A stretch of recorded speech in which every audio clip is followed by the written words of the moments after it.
southeast at 75 knots. High fire danger conditions can be expected.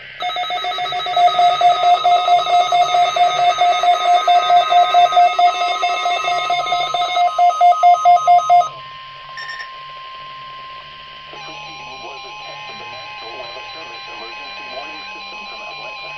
The proceeding was a test of the National Weather Service emergency warning system from the EAS transmitter, WXK-56, and the Washington County transmitter, EAS 506.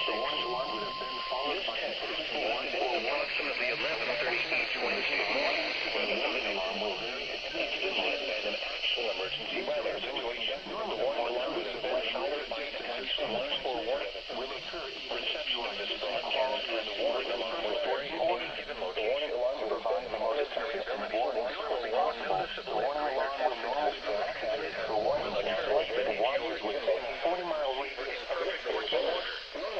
This includes the following counties in the Atlanta listening area.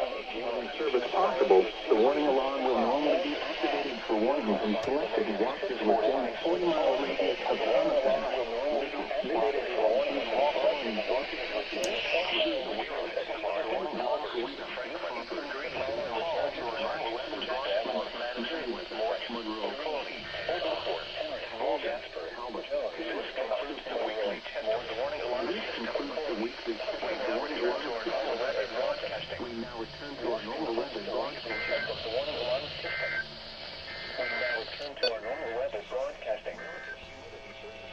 Here is the official forecast from the National Weather Service for the Thomas and Listening high fire danger conditions around Atlanta. Generally, it was